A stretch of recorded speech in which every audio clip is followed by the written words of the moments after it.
नमस्कार साथियों, यह आयुर्वेदिक पद्धति के शब्दों पर आधारित डिक्टेशन है जो 80 शब्द प्रति मिनट की गति से बोली जाएगी। डिक्टेशन ठीक 5 सेकंड बाद स्टार्ट होगी।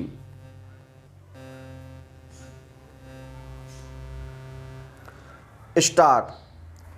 आयुर्वेद एक सुलभ किंतु अत्यंत कठिन चिकित्सा पद्धति है। विराम। एक और यह भारत के हर घर में किसी न किसी रूप में प्रतिदिन प्रयुक्त होती है।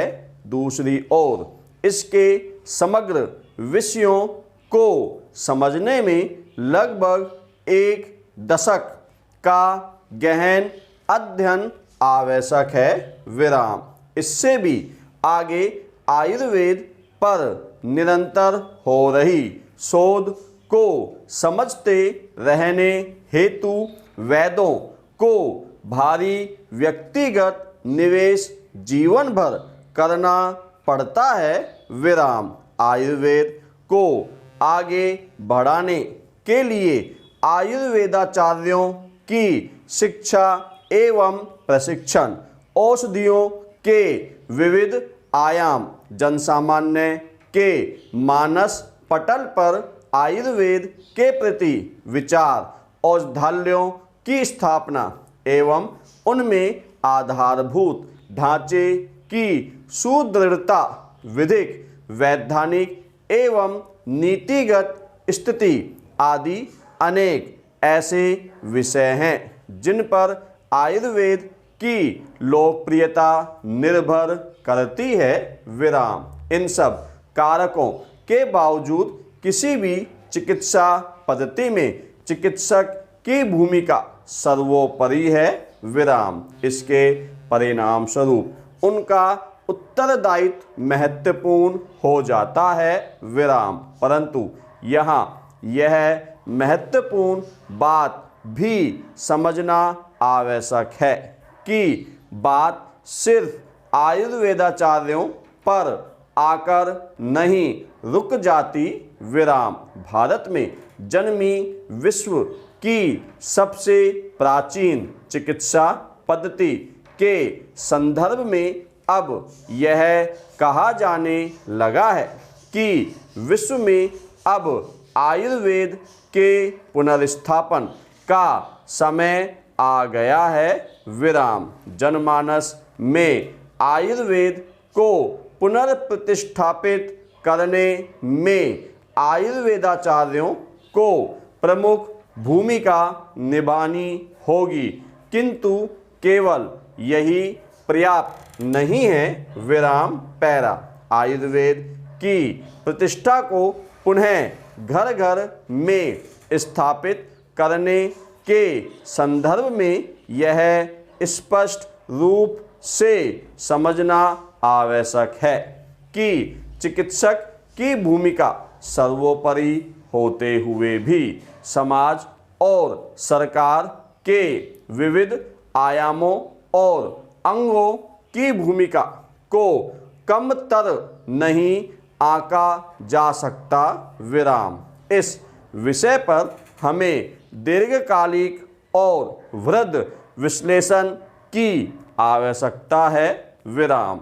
इस संदर्भ में कुछ बातें अत्यंत महत्वपूर्ण हैं। विराम। पैरा। सबसे पहली बात यह है कि चिकित्सकों को प्रशिक्षण काल से ही अपनी विधा पर पूर्ण विश्वास करना होगा और इस विश्वास के पीछे महत्वपूर्ण कारण अंधश्रद्धा नहीं बल्कि शिक्षा एवं प्रशिक्षण के दौरान उनके द्वारा सैद्धांतिक ज्ञान, चिकित्सकीय अनुभव तथा वैज्ञानिक शोध से उत्पन्न ज्ञान के एकीकरण से जुटाए गए प्रमाण होने चाहिए। विराम। इसका स्पष्ट तात्पर्य यह हुआ कि प्रशिक्षण काल में न केवल अष्टांग आयुर्वेद में पूर्ण दक्षता हासिल करनी होगी अपितु चिकित्सकीय अनुभव एवं वैज्ञानिक शोध पर भी गंभीर ध्यान देना होगा। विराम। समाज को भी आयुर्वेद की वास्तविक संभावना को पहचान कर प्रयोग करने हेतु आगे आना होगा। विराम। पैरा। आयुर्वेदाचार्यों द्वारा स्वयं को ज्ञान और कौशल से संपन्न नहीं करने का खामियाजा न केवल आयुर्वेदाचार्य भुगतते हैं, बल्कि उससे भी बड़ी कीमत भारतीय समाज एक निरापद और प्रभावी चिकित्सा पद्धति से वंचित रहकर चुका रहा है। विराम। स्वाभाविक है कि यहाँ महत्वपूर्ण यह हो जाता है कि शिक्षा, प्रशिक्षण, चिकित्सकीय प्रयोग आदि के संदर्भ में देश में उच्च कोटि का ऐसा आधारभूत ढांचा तैयार करना होगा जिससे ईंट पत्थर से बनी इमारतों की आवश्यकता तो है, पर उससे अधिक महत्वपूर्ण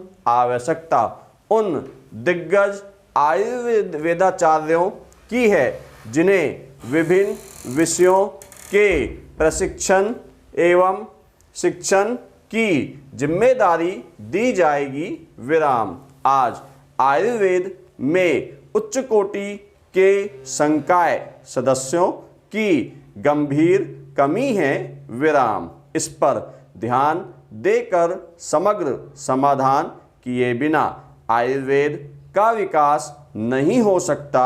विराम। साथ ही शैक्षणिक संस्थाओं को नियंत्रित करने वाली संस्थाओं को भी अपनी चाल एवं चरित्र को सुधारना होगा, अन्यथा आयुर्वेद की शिक्षा एवं प्रशिक्षण का संपूर्ण ढांचा आगे भी उतना ही लचर बना रहने की आशंका है जितना आज है। विराम। पैरा।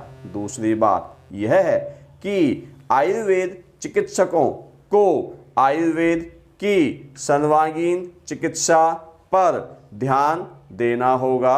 विराम। विभिन्न विषयों पर विशेषज्ञता हासिल करने वाले आयुर्वेदाचार्यों को भी मूल दर्शन एवं चिकित्सा के सिद्धांतों में पारंगत होना अनिवार्य है। विराम। आयुर्वेद में चिकित्सा की विविध उपविधाओं में आज बहुत कम चिकित्सकों की दक्षता सिद्ध मानी जा सकती है। विराम। उदाहरण के लिए स्नेहन, स्वेदन, वमन, विरेचन, बस्ती और इसके विविध प्रकार, नस्य, कर्णपूरन, शिरोधारा जैसी प्रक्रियाओं के साथ ही विभिन्न प्रकार की शल्य चिकित्सा आदि ऐसे विषय हैं जिन पर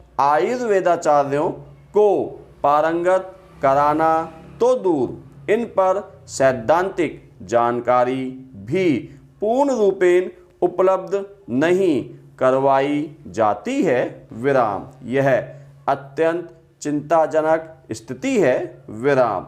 मर्म अभ्यंग का एक उदाहरण देना उचित होगा जिस पर आचार्य सुश्रुत ने गंभीर विवेचना की है। विराम। इसके अनुसार मानव शरीर में 107 मर्म स्थान पाए जाते हैं। विराम। प्रत्येक मर्म स्थान के अभ्यंग की तकनीक भिन्न है। विराम।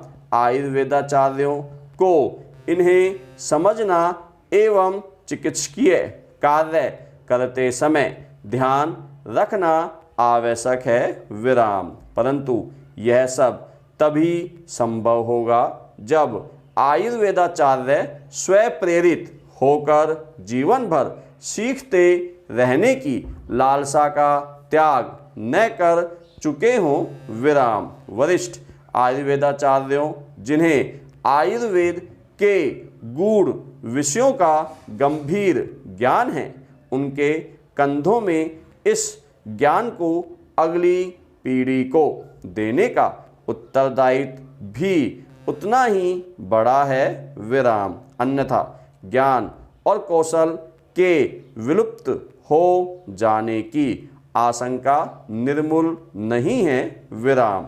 इसी से जुड़ा हुआ मसला यह है कि इन विधाओं का उपयोग तभी हो पाएगा जब इन चिकित्सकीय प्रक्रियाओं की पूर्ण सुविधा आयुर्वेदिक औषधालयों में उपलब्ध करा दी जाए विराम। धन्यवाद साथियों।